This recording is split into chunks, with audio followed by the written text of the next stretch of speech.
मैं विष्णु गोपाल, हिंदी अध्यापक, mother Athena school Badaun.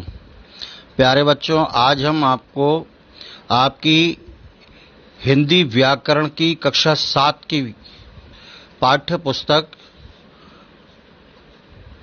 से आपका पाठ 12 जिसका नाम है सर्वनाम, इसको पढ़ाने के लिए प्रस्तुत हुए हैं। बच्चों, सर्वनाम आपने पिछली कक्षा में भी पढ़ा होगा। संज्ञा और सर्वनाम। सर्वनाम किसे कहते हैं? आप चित्रों के माध्यम से देख रहे हैं। जैसे मानसी मेरी बहन है, आगे के चित्र में लिखा हुआ वह 7वीं में पढ़ती है, और दूसरे में लिखा हुआ है उसे पुरस्कार मिला, उसने कविता सुनाई। तो मानसी संज्ञा है, मेरी बहन है, मानसी मेरी बहन है, ये संज्ञा है, और उसके स्थान पर शब्द का प्रयोग किया गया वह 7वीं में पढ़ती है। ऐसे ही वह, उसे, उसने, ये जो शब्द हैं यही सर्वनाम कहलाते हैं। तो ये सर्वनाम हैं, और सर्वनाम की परिभाषा आप देखिए अपने बॉक्स में आप देख रहे हैं। संज्ञा के स्थान पर आने वाले शब्दों को सर्वनाम कहते हैं। यानी जो शब्द संज्ञा के स्थान पर प्रयोग किए जाते हैं उन्हें सर्वनाम कहते हैं। आपने जैसे ऊपर के उसमें लिखा हुआ देखा था एक वाक्य में कि आपने वहां पर पढ़ा और उसमें देखा मानसी मेरी बहन है, तो मानसी संज्ञा शब्द है और वह 7वीं कक्षा में पढ़ती है, तो वह मानसी के लिए प्रयोग किया गया। अर्थात हम कह सकते हैं कि सर्वनाम शब्दों के प्रयोग से भाषा में सुंदरता आती है। सर्वनाम शब्दों का प्रयोग जब हम करते हैं तो उसमें भाषा में सुंदरता आती है। ऐसे ही नीचे दिए गए वाक्यों को पढ़िए। देखिए, सरिता का विवाह 8 साल पहले हुआ था। सरिता के पति का नाम नवीन है। सरिता की पुत्री का नाम मानसी है। सरिता नौकरी करती है। सरिता का कार्यालय राष्ट्रपति भवन के निकट है। सरिता ने कार खरीद ली। सरिता कार से कार्यालय जाती है। इस पूरे पैराग्राफ में आपने देखा सरिता सरिता सरिता यानी संज्ञा का प्रयोग हर बार में किया गया है। तो इन वाक्यों में संज्ञा शब्द यानी सरिता बार बार आया है। तो नीचे लिखे वाक्यों में सरिता के स्थान पर सर्वनाम शब्दों का प्रयोग हुआ है। इनसे भाषा की सुंदरता बढ़ गई है। जैसे आप देख रहे हैं कि सरिता का विवाह 8 साल पहले हुआ था। उसके पति का नाम नवीन है। उसकी पुत्री का नाम मानसी है। वह नौकरी करती है। उसका कार्यालय राष्ट्रपति भवन के निकट है। उसने कार खरीद ली है। वह कार से कार्यालय जाती है। तो आपने ये देखा कि उसके, उसकी, वह, उसका, उसने, वह, ये जो शब्द आए हैं सरिता के स्थान पर इनका प्रयोग किया गया है, और यही सारे रंगीन शब्द जो हैं वो सर्वनाम हैं। तो आपने इनको समझ लिया है। आइए अब देखते हैं कि इन वाक्यों में जैसे मैंने अभी आपको बता दिया था, उसके, उसकी, वह, उसका, उसने सर्वनाम शब्द हैं। ये संज्ञा शब्द सरिता के स्थान पर आए हैं। इसीलिए परिभाषा है कि जो शब्द संज्ञा के स्थान पर प्रयोग किए जाते हैं उन्हें हम सर्वनाम कहते हैं। अब देखिएगा सर्वनाम शब्द क्या हैं, कौन कौन से सर्वनाम शब्द होते हैं। वो निम्नलिखित है: मैं, हम, तू, तुम, आप, यह, वह, कोई, कुछ, कौन, क्या, जो, सो आदि। अनेक शब्द सर्वनाम होते हैं। अन्य सर्वनाम शब्द इन शब्दों से बने हैं। लिंग, वचन, कारक की दृष्टि से उनके रूप भी बदलते हैं। सर्वनाम के भेद 6 होते हैं। कितने भेद होते हैं? सर्वनाम के 6 भेद होते हैं। नंबर 1 पुरुषवाचक सर्वनाम, नंबर 2 निश्चयवाचक सर्वनाम, नंबर 3 अनिश्चयवाचक सर्वनाम, नंबर 4 संबंधवाचक सर्वनाम, नंबर 5 प्रश्नवाचक सर्वनाम, और नंबर 6 निजवाचक सर्वनाम। आइए इन सभी सर्वनामों को विस्तार से पढ़ते हैं। पहला वाला है पुरुषवाचक सर्वनाम। इसकी परिभाषा को देखिए और समझिए कि पुरुषवाचक सर्वनाम किसको कहते हैं। बोलने वाले, सुनने वाले और जिसके विषय में बात होती है। बोलने वाला, सुनने वाले, तीन चीजें इसमें आ रही हैं। एक बोलने वाला, एक सुनने वाला और एक जिसके विषय में बात की जाती है, होती है। इनके लिए प्रयोग में लाए जाने वाले सर्वनाम पुरुषवाचक सर्वनाम होते हैं। यानी तीनों के विषय में बोलने वाला, सुनने वाला और जिसके विषय में बात की जाए, ये तीनों क्या होते हैं? ये पुरुषवाचक सर्वनाम के अंतर्गत आते हैं। इन्हीं को हम पुरुषवाचक सर्वनाम कहते हैं। जैसे मैं, हम, तू, तुम, वह, वे आदि। मैं अपने लिए, हम अपने लिए, तू सुनने वाले के लिए या तुम, और वह या वे जिनके लिए बात की जाए। पुरुषवाचक सर्वनाम के भेद भी कितने होते हैं? 3 प्रकार के होते हैं। पुरुषवाचक सर्वनाम 3 प्रकार के होते हैं। एक होता है उत्तम पुरुष, दूसरा मध्यम पुरुष और तीसरा अन्य पुरुष। तो देखिए, उत्तम पुरुष पहला वाला। उत्तम पुरुष किसे कहते हैं? परिभाषा समझ लीजिएगा भली भांति कि जिन सर्वनाम शब्दों का प्रयोग बोलने वाला या लिखने वाला, वक्ता बोलने वाला, या लेखक अर्थात लिखने वाला अपने लिए करता है, स्वयं अपने लिए, खुद के लिए करता है, उन्हें उत्तम पुरुष कहते हैं। जैसे मैं बोल रहा हूं, मैं बात कर रहा हूं या मैं लिख रहा हूं, तो ये जो होगा क्या होगा? उत्तम पुरुष कहलाएगा। जैसे उदाहरण के तौर पर आप देखिएगा, मैं बता तो रहा हूं, मैंने उसका गाना सुना, हम चलेंगे, हमने पत्र लिखा। तो इसमें बोलने वाले ने स्वयं अपने लिए बात की है। रंगीन शब्दों में आप देख रहे हैं सर्वनाम शब्द है मैं, मैंने, हम और हमने। ये बोलने वाला स्वयं कह रहा है अपने लिए, तो यहां पर क्या होगा? उत्तम पुरुष होगा। दूसरा आप देखिएगा, इन वाक्यों में मैं, हम, मैंने, हमने उत्तम पुरुष है। मैं, मेरा, मैंने, मुझे, हम, हमारा, हमने, हमसे आदि उत्तम पुरुष वाचक सर्वनाम के रूप हैं। दूसरा बच्चों आता है मध्यम पुरुष। मध्यम पुरुष, मध्यम पुरुष किसे कहते हैं? इसकी परिभाषा को भी आप समझ लीजिएगा। जिन सर्वनाम शब्दों का प्रयोग सुनने वाले के लिए किया जाता है, अर्थात सामने वाले के लिए किया जाता है, जो हमारी बात को सुन रहा है, जिसको हम अपनी बात सुना रहे हैं, अपनी बात समझा रहे हैं, है ना? तो जो हमारी बात को सुन रहा है अर्थात सुनने वाले के लिए किया जाता है, उन्हें मध्यम पुरुष सर्वनाम कहा जाता है। मतलब कहने वाला यानी बोलने वाला उत्तम पुरुष और बात को सुनने वाला मध्यम पुरुष कहलाता है। जैसे उदाहरण में आप देखें, चित्र के माध्यम से भी आप देख रहे हैं, तू कल किस समय आएगा? तू है ना, जिससे बात की जा रही है। तुमने ठीक ही सुना, तुम कहोगे तो आऊंगा, तुम्हारा गाना सुन रहा हूं।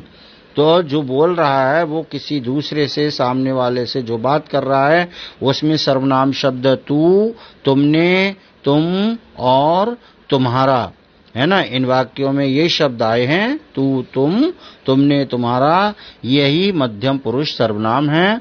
और आप, आपने, आपके आदि भी मध्यम पुरुष वाचक सर्वनाम के ही रूप है। अग्रिम वाला देखेंगे, तीसरा अन्य पुरुष।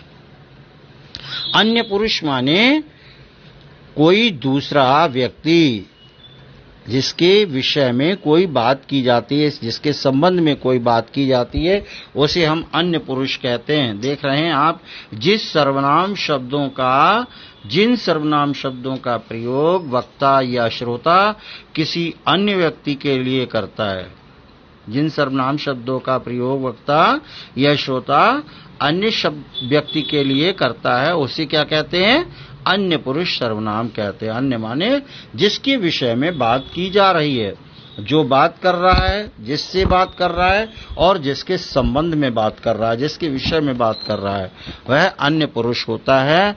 वह आकर सो गई, उन्हें खाना खिलाओ, वे उधर जा रहे थे, उसे पुस्तक दो, इन वाक्यों में आप देख रहे हैं वह, वे, उन्हें, उसे, ये सभी शब्द अन्य पुरुष सर्वनाम हैं। उन्होंने, उनकी, इससे, इनके लिए आदि भी अन्य पुरुष सर्वनाम होते हैं। आपने 6 भेद पढ़े हैं। उसका पहला भेद आपने पढ़ा, उसके उपभेद भी आपने 3 पढ़ लिए पुरुषवाचक सर्वनाम के। दूसरा है निश्चयवाचक सर्वनाम। बच्चों, निश्चयवाचक सर्वनाम का मतलब निश्चय कह देने से ही पता लगता है डेफिनेट, पक्का, निश्चय है। किसी भी चीज के विषय में निश्चितपूर्ण बात कहना, है ना। जो सर्वनाम शब्द किसी निश्चित वस्तु, व्यक्ति या घटना आदि की ओर संकेत करे, है ना, कोई संदेह जिसमें ना हो, उसे निश्चयवाचक सर्वनाम कहते हैं। जैसे ये कमीज, मेरी कमीज वह है, मेरी कमीज वह, यानी ये पक्का है कि वही मेरी कमीज है। और यह नवल किशोर का मकान है, तो ये भी क्लियर है कि नवल किशोर का ही मकान है। यह मेरी पुस्तक है, यह मेरी पुस्तक है, तो वह, यह है, 2 बार जो आया है दोनों वाक्यों में, ये दोनों यानी तीनों जो हैं क्या हैं, निश्चयवाचक सर्वनाम के प्रतीक हैं। तीसरा है बेटा अनिश्चयवाचक सर्वनाम। अनिश्चय, एक अभी आपने पढ़ा निश्चय, जिनमें वस्तुओं का, व्यक्ति का निश्चित पता चलता है, और इसमें अनिश्चित माने अनिश्चित तक का, इनडेफिनिट, पक्का पता नहीं है ना। तो वहां पर क्या होता है, अनिश्चयवाचक सर्वनाम, जिन सर्वनाम शब्दों में से किसी निश्चित व्यक्ति, वस्तु व घटना का पता सही यानी पक्का पता नहीं चलता, तो उन्हें हम क्या कहते हैं, अनिश्चयवाचक सर्वनाम कहते हैं। किसी ने कूड़ा फेंका है, किसने फेंका है कुछ पता नहीं है, अनिश्चित है, निश्चय नहीं है। कोई उस ओर गया है, दूध में कुछ गिर गया। इन वाक्यों में किसी, कोई और कुछ, ये अनिश्चयवाचक सर्वनाम है। चौथा सर्वनाम आता है संबंधवाचक सर्वनाम। संबंध का मतलब आप समझते हैं कि नहीं, 2 या 2 से अधिक व्यक्ति या वस्तुओं के बीच में जो संबंध होता है, जो रिलेशन होता है, उसी को हम संबंधवाचक सर्वनाम कहते हैं। देखिएगा परिभाषा कि जिन सर्वनाम शब्दों से वाक्य में आए किसी दूसरे सर्वनाम से उसके संबंध का पता चलता है, उन्हें संबंधवाचक सर्वनाम कहते हैं। जैसे जो मेहनत करेगा वह सफल होगा। आप देख रहे हैं ना, इसमें क्लियर हो रहा है, जो मेहनत करेगा वह सफल होगा, ये संबंध है ना, जिसका संबंध मेहनत करने वाले का संबंध सफल होने से है। जो करेगा वही सफल होगा। तो ये जो और वह, ये आपस में संबंध रखता है। जो जैसा करेगा सो वैसा फल पाएगा। तो अर्थात इन वाक्यों में आए जो, वह, सो, जो आदि शब्द संबंधवाचक सर्वनाम के उदाहरण हैं। और 5वां आप देख रहे हैं प्रश्नवाचक सर्वनाम, क्वेश्चन वाला, है ना। आप जानते हैं जहां कहीं प्रश्न पूछा जाता है या प्रश्न चिन्ह लग जाता है, तो वहां पर क्या होता है, प्रश्नवाचक। जिन सर्वनाम शब्दों से किसी प्राणी, व्यक्ति, वस्तु और कार्य आदि के विषय में प्रश्न किया जाता है, उसे प्रश्नवाचक सर्वनाम कहते हैं। जैसे तुम्हारा क्या नाम है, रंगीन शब्द आप देख रहे हैं, क्या, इतना अच्छा खाना किसने बनाया, किसने, कौन शोर मचा रहा है, कौन शोर मचा रहा था। इस ताले की चाबी किसके पास है, इन वाक्यों में आए क्या, कौन, किसने और किसके शब्द प्रश्नवाचक सर्वनाम हैं। छठा वाला और अंतिम आप देख रहे हैं निज। निज माने होता है अपना, निजवाचक सर्वनाम, जो स्वयं अपने लिए प्रयोग किया जाता है, जिसमें अपनापन होता है, वह निजवाचक सर्वनाम होता है। जिन सर्वनाम शब्दों का प्रयोग कर्ता के साथ अपनापन बतलाने के लिए किया जाता है, कर्ता, है ना, तो उस जहां पर जिन सर्वनाम शब्दों का प्रयोग कर्ता के साथ अपनापन बताने के लिए या जताने के लिए किया जाता है उन्हें हम क्या कहते हैं? निजवाचक सर्वनाम कहते हैं। जैसे मैंने उत्तर स्वयं निकाला, वह खुद चला जाएगा, उसने खाना आप बनाया, वे अपने आप लौट आएंगे। इन वाक्यों में स्वयं, आप, खुद, अपने आप निश्चयवाचक सर्वनाम है। विशेष ध्यान दें कि सर्वनाम शब्दों का संबोधन कारक में कोई रूप नहीं होता। आपको विशेष बात क्या बताई जा रही है कि जो सर्वनाम शब्द होते हैं उन सर्वनाम शब्दों का संबोधन कारक में कोई रूप नहीं होता। संबोधन जो होता है उसका कोई भी रूप नहीं होता। ये ध्यान रखने वाला है कि संबोधन जो कारक होता है उसमें इसका कोई भी रूप नहीं होता। आइए सर्वनामों का रूप परिवर्तन। मैं जो शब्द है उत्तम पुरुष सर्वनाम है, इसमें आपको प्रत्येक के बारे में उनके रूप बताए जा रहे हैं। कर्ता से लेकर के अधिकरण तक, कर्ता, कर्म, करण, संप्रदान, अपादान, संबंध और अधिकरण। इसके बाद संबोधन है तो कोई रूप नहीं है, इसलिए उसको गायब कर दिया गया है। आपने कारक पढ़े होंगे, कारक पढ़े हैं तो आपको पता है कि 8 कारक होते हैं: कर्ता, कर्म, करण, संप्रदान, अपादान, संबंध, अधिकरण और संबोधन। तो संबोधन इसीलिए काट दिया है कि ऊपर बता दिया गया है विशेष में कि इसका कोई भी रूप कारक में संबोधन का नहीं होता है सर्वनाम शब्दों में। तो आप सारे के सारे रूप इस तरह एक वचन में और बहुवचन में आप देख रहे हैं कारक लिखे हुए हैं, कारकों के नाम लिखे हैं और एक वचन बहुवचन के उनके रूप हैं। आपको समझ में आ जाएंगे। कर्ता कारक में मैं, मैंने, इसको बहुवचन में हम और हमने। कर्म कारक में मुझे और मुझको तो हमें और हमको। करण कारक में मुझसे, मेरे द्वारा तो इसमें आएगा मुझसे, हमारे, हमसे, हमारे द्वारा। संप्रदान कारक में आपने कारक पीछे पढ़ चुके हैं, को या मेरे लिए या मुझे, हमको, हमारे लिए या हमें। अपादान में मुझसे और बहुवचन में हमसे। संबंध में मेरा, मेरी, मेरे तो बहुवचन में हमारा, हमारी, हमारे। ऐसी अधिकरण में मुझसे, मुझ में, मुझ पर तो इसमें आएगा हम में और हम पर।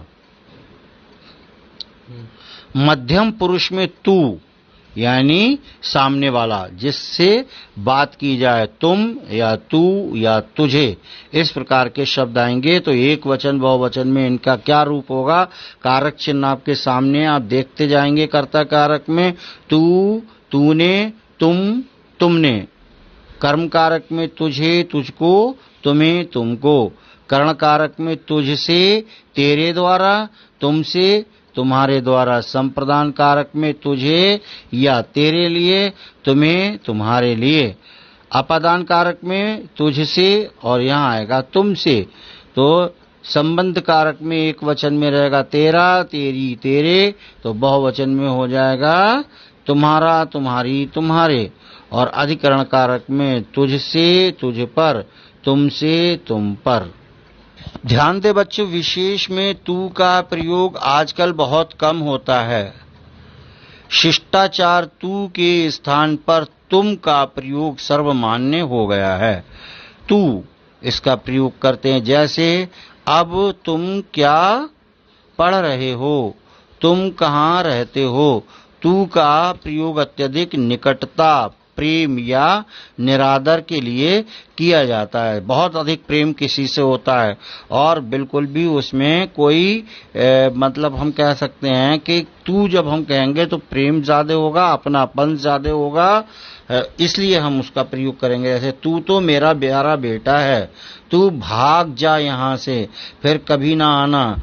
तू का प्रयोग ईश्वर को संबोधित करने के लिए भी किया जाता है। जैसे तू ही मेरा रखवाला है, हे ईश्वर तूने ये क्या किया, भिन्न प्रकार से। तो अपनापन या निकटता प्रकट करने के लिए तू शब्द का प्रयोग किया जाता है और सम्मान सूचक या आदर के लिए तुम का प्रयोग किया जाता है।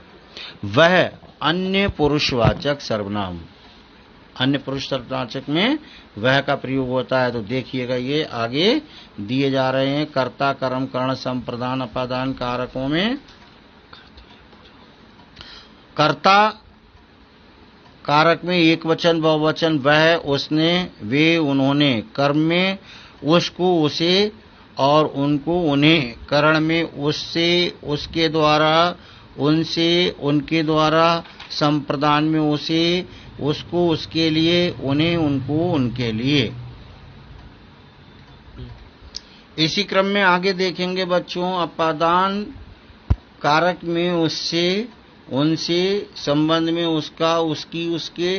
तो बहुवचन में हो जाएगा उनका, उनकी, उनके। अधिकरण में एक वचन में उसमें, उस पर, और बहुवचन में उनमें या उन पर। वह निश्चयवाचक सर्वनाम देखिएगा। निश्चयवाचक सर्वनाम में अब कारक आप स्वयं देखेंगे। एक वचन, बहुवचन के शब्द में ये, इसने, ये, इन्होंने, इसे, इसकी, इन्हें, इनको। इससे, इसके द्वारा, इनसे, इनके द्वारा। संप्रदान में इसे, इसको, इसके लिए, इन्हें, इनको, इनके लिए। अपादान में इससे या इनसे। तो संबंध में इसका, इसकी, इसके, इनका, इनकी, इनके। और अधिकरण में इससे, इस पर तथा इनमें, इन पर। कोई अनिश्चयवाचक सर्वनाम का चिन्ह होता है कोई, कुछ, है ना। तो इसमें देखिएगा कोई, किसी ने, कोई, किन्हीं ने, किसी को, किन्हीं को, किसी से, किसी के द्वारा, किसी, किन्हीं से, किन्हीं के द्वारा। किसी को, किसी के लिए, किन्हीं को, किन्हीं के लिए, किसी से, किन्हीं से। और एक वचन बहुवचन में देखे किसी का, किसी की, किसी के, किन्हीं का, किन्हीं की, किन्हीं के। और किसी में किस पर, किसी पर, किन्हीं में किन्हीं पर। जो संबंधवाचक सर्वनाम, संबंध होता है बीच में, उनमें जो शब्द एक वचन बहुवचन के इस प्रकार हैं। जो, जिसने, जो, जिन्होंने, जिसे, जिसको, जिन्हें, जिनको, जिसमें, जिनमें, जिसको, जिसके लिए, जिनको, जिनके लिए, जिससे, जिनमें, जिसका, जिसकी, जिसके, जिनका, जिनकी, जिनके। और जिनमें, जिस पर, जिनमें, जिन पर। प्यारे बच्चों, ये जो 12वीं अभ्यास के जो प्रश्न हैं, ये हम यद्यपि आपको प्रश्न उत्तर में आपको पीडीएफ में दिखा रहे हैं, फिर भी आप इनको एक बार कर ले और जब उधर देखेंगे तो आपको अच्छी तरह से समझ में आएंगे। अभ्यास 12 का प्रश्न संख्या 1 है जो हम आपको पीडीएफ में दिखाएंगे। मगर अभी आप अभ्यास को देखिएगा। निम्नलिखित वाक्यों में प्रयुक्त पुरुषवाचक सर्वनामों को रेखांकित तथा कीजिए तथा उनके भेदों के नाम लिखिए। इसमें रेखांकित करने को कहा गया है, वहां पर हमने आपको ये बताया है। आप देखेंगे जब आएगा सामने तो आप देखेंगे कि छांटना है आपको। उसमें जो वाक्य होंगे पुरुषवाचक सर्वनामों को छांट करके आपको उनके भेदों के नाम लिखने हैं। इसमें आप देख रहे हैं पेंसिल से अंडरलाइन है आपके पुरुषवाचक सर्वनाम पर। जैसे वह दिल्ली गया, वह दिल्ली गया में वह ये शब्द है तो वह जो है अन्य पुरुष है, क्योंकि ये किसी अन्य के विषय में बात की जा रही है। वह दिल्ली गया। और आगे दूसरे में देखेंगे हमने कथा सुनी। हमने माने ये बहुवचन का, हम सब ने कथा सुनी, उत्तम पुरुष का हो गया, अपने लिए, स्वयं के लिए बात हो रही है। और तुम्हारा नाम बहुत अच्छा है, जिससे बात की जाती है, आपने दूसरा देखा, ये मध्यम पुरुष का उदाहरण है। वह आकर सो गई, वह अन्य, तीसरे के विषय में बात हो रही है तो अन्य पुरुष होगा। और वे शाम को आएंगे, वे शाम को आएंगे, ये भी अन्य पुरुष का उदाहरण है।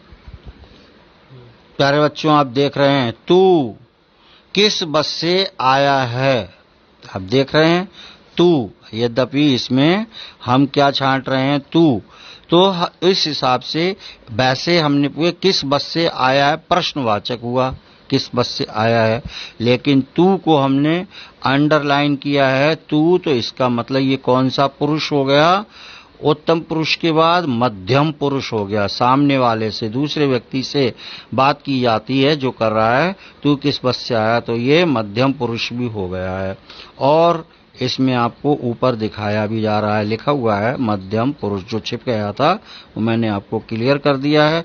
किसके वैसे ही आपको लिख दिया, पता लगे कि ये प्रश्नवाचक वाक्य है। और मुझे दूध दो, मुझे दूध दो, मुझे शब्द जो है ये उत्तम पुरुष है, और उन्होंने फल खाए ये अन्य पुरुष है बहुवचन का। मुझ में इतनी शक्ति नहीं है, मुझ में स्वयं के लिए अपने लिए बात की गई है, इसलिए उत्तम पुरुष है। तुमसे पाठ क्यों नहीं पढ़ा जाता है? तुमसे ये सामने वाले से बात हो रही है, दूसरे व्यक्ति से जो हमारी बात को सुन रहा है, सुनने वाले को मध्यम पुरुष कहते हैं। गुरुजी ने आपको बुलाया है, ये भी मध्यम पुरुष है, जो हमारी बात को सुन रहा है, बात को सुनने वाला। हरि उसके घर गया, हरि, ये हरि जो है संज्ञा शब्द है, यद्यपि उसके घर गया तो ये अन्य पुरुष है, उसके, है ना। आगे देखिएगा, निम्नलिखित वाक्यों में रेखांकित सर्वनाम शब्दों के उचित भेद चुनकर लिखिए। रंगीन शब्द आप देखिएगा, वह भागकर गेंद उठा लाया। वह तो कौन सा पुरुष है? तीसरे के लिए बात की जा रही है, अन्य पुरुष है। पहला, दूसरा, तीसरा, पहला, दूसरा, चौथा, ये गलत है ना। न पुरुषवाचक है, न निजवाचक है, न निश्चयवाचक है। आप इनके विषय में पढ़ चुके हैं। वह शब्द जो है, जो रंगीन हम देख रहे हैं, अन्य पुरुष का उदाहरण है। और अध्यापिका के साथ कौन जा रही है? अब कौन देख रहे हैं आप, प्रश्न को संकेत कर रहा है प्रश्न की ओर, इसलिए ये प्रश्नवाचक होगा। और ये निराला जी की लिखी कविता है, ये तो ये निश्चयवाचक है कि निराला जी की ही लिखी हुई कविता है, इसलिए इसमें यह का प्रयोग हुआ है। यह है सर्वनाम का। जिन्होंने यहाँ आश्रम बनाया था वे वृंदावन चले गए। वृंदावन, जिन्होंने यहाँ आश्रम बनाया था वे वृंदावन चल गए। चले गए कि चल गए, है ना। वे वृंदावन चले गए, इसमें ऐसा होगा, थोड़ा सा शुद्धि है। जिन्होंने यहाँ आश्रम बनाया था वे वृंदावन चले गए, तो ये वे है, जिन्होंने और वे, तो इसमें ये संबंध है। जिन्हों से, जिन्होंने से वे का संबंध है, तो संबंधवाचक हो गया।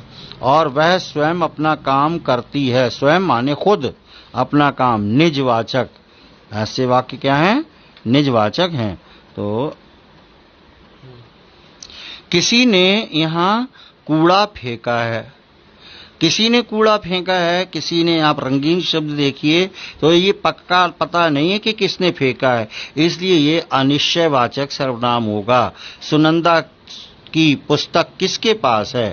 किसके पास है? प्रश्नवाचक चिन्ह है ना, लगा हुआ है, तो ये प्रश्नवाचक होगा। और अग्रिम वाला देखेंगे, जो बादल गरजते हैं वे बरसते नहीं, तो जो का संबंध वे से का माना है संबंधवाचक है, संबंधवाचक। और अगला वाला, वह मेरा विद्यालय है। वह किसका विद्यालय है? मेरा विद्यालय है। जो वह की ओर संकेत किया है ये निजवाचक है, और क्षमा करें, निश्चय पक्का किया गया है, निजवाचक नहीं बल्कि क्या है, निश्चयवाचक है। निश्चय, वही मेरा विद्यालय है। वह पढ़ने में बहुत तेज है। कैसा है? वह पढ़ने में बहुत तेज है, अन्य पुरुषवाचक। कैसा है? उसके विषय में बात की जा रही है, तीसरे के विषय में, इसलिए ये अन्य पुरुषवाचक है। तीसरा प्रश्न भी देखिएगा बेटा, सर्वनाम शब्दों के वचन बदलकर वाक्यों को पुनः लिखना है। तो इसमें आपने देखा, सर्वनाम शब्दों को ढूंढिए और ढूंढ करके उनके आगे बदल करके क्या करेंगे, उनको बदल देंगे। एक वचन है तो बहुवचन कर देंगे, बहुवचन होगा तो एक वचन कर देंगे। और आपने पढ़े भी हैं पीछे सूची में, उसने भोजन पकाया तो आप कहेंगे उन्होंने भोजन पकाया। इन्होंने सीमा को पढ़ाया तो आप कर देंगे इसने सीमा को पढ़ाया, है ना। किसी से कपड़े धुलवाइए, तो किसी की जगह किन्हीं से कपड़े धुलवाइए, बहुवचन में बदल दिया। ये राजा के भवन है, तो आप कहेंगे यह राजा का भवन है, एक राजा की बात है। वचन बदले जा रहे हैं, केवल इनके लिंग है ना, इनको एक वचन और बहुवचन में हम परिवर्तित कर रहे हैं। ये राजा के भवन है, तो आप कहेंगे यह राजा का भवन है। और यह पंडित है, तो ये पंडित हैं। चाय किन्हें दूं, चाय किसे दूं, उसे बुला लाइए, तो उन्हें बुला लाइए। इसकी पुस्तक खो गई, आप कहेंगे इसकी पुस्तकें खो गईं। और फिर फल मेरे लिए है, आप कह देंगे फल मेरे लिए है, फल हमारे लिए हैं। किसके लिए हैं? फल हमारे लिए हैं। और ये देखिएगा, हम मुझसे धन मत मांगिए, एक वचन में मुझसे, तो यहाँ आप बहुवचन कर देंगे, हमसे धन मत मांगिए। तो प्यारे बच्चों, इस तरह से आपका ये पाठ और उसकी एक्सरसाइज यानी अभ्यास ये 12 समाप्त हो जाती है। आइए अब इसके प्रश्नोत्तरों की ओर चलते हैं।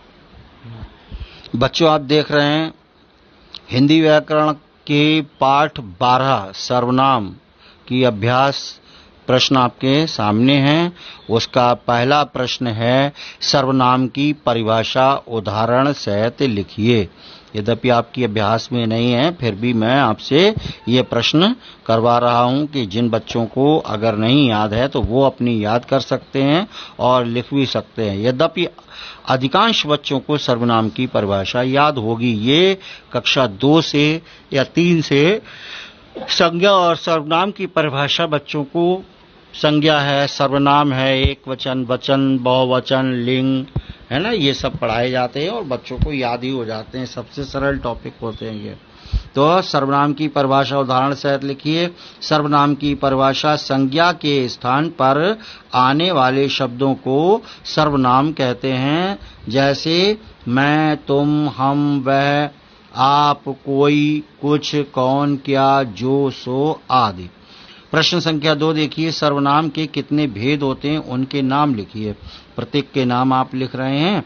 6 भेद होते हैं। 1 पुरुषवाचक सर्वनाम, 2 निश्चयवाचक सर्वनाम, 3 अनिश्चयवाचक सर्वनाम, 4 संबंधवाचक सर्वनाम, 5 प्रश्नवाचक सर्वनाम और प्रश्नवाचक सर्वनाम। इसमें थोड़ी प्रश्नवाचक सर्वनाम। नंबर 6 निजवाचक सर्वनाम। प्रश्न संख्या 3 देखेंगे, पुरुषवाचक सर्वनाम के भेद बताइए तथा प्रत्येक की परिभाषा उदाहरण सहित लिखिए। पुरुषवाचक सर्वनाम 3 प्रकार के होते हैं, उत्तम पुरुष, मध्यम पुरुष और अन्य पुरुष। तीनों के विषय में देखिएगा।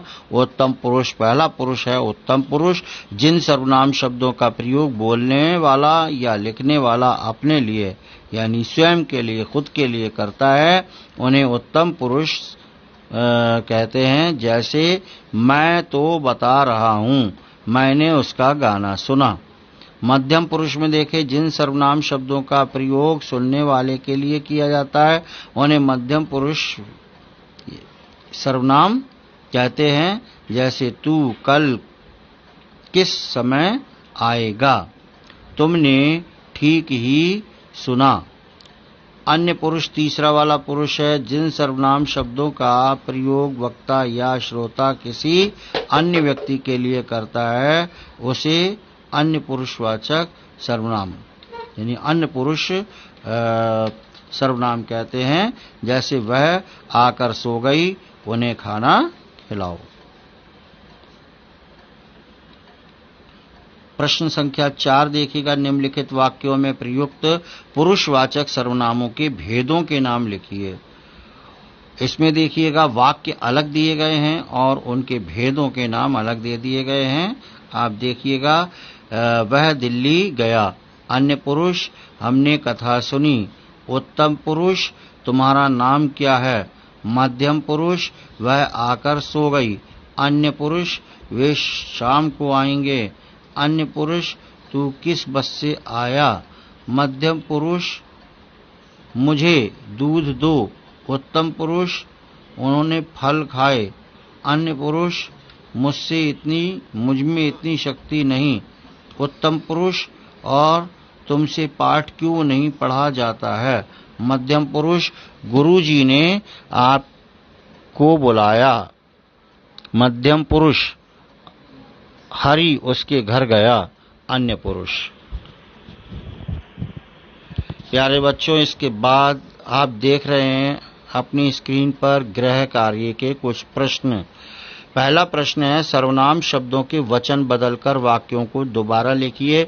ये हम पीछे आपको एक्सरसाइज में करवा चुके हैं, लिखा हुआ है, आप देख सकते हैं।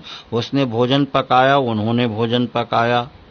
इन्होंने सीमा को पढ़ाया, इसने सीमा को पढ़ाया। इस तरह से आप जो पहले सर्वनाम शब्द हैं उनका एक वचन है तो बहुवचन कर देंगे और बहुवचन है तो एक वचन कर देंगे। पीछे आप इसको पढ़ के आ चुके हैं। अगला प्रश्न संख्या देखिएगा 2। प्रश्न नंबर 2, निश्चयवाचक तथा अनिश्चयवाचक सर्वनाम में अंतर बताइए। तो निश्चयवाचक जिन चीजों का हमें पक्का पता होता है, अनिश्चयवाचक जिनके विषय में हमें पक्का ज्ञान नहीं होता है। तो इनकी परिभाषाएं आप दोनों की लिख देंगे, एक एक उदाहरण लिख देंगे उदाहरण के साथ, तो इनमें दोनों में अंतर भी क्लियर हो जाएगा। और प्रश्न संख्या 3 है, निजवाचक सर्वनाम किसे कहते हैं, उदाहरण सहित लिखिए। निजवाचक सर्वनाम की परिभाषा लिख करके उसका उदाहरण लिख दीजिए। इस प्रकार से आपका ये गृह कार्य का काम भी गृह कार्य पूर्ण हो जाएगा। तो प्यारे बच्चों, अब आपको आशा है कि ये पाठ पूर्ण हो गया है। अच्छी तरह से सर्वनाम वाला पाठ आपको समझ में आया होगा।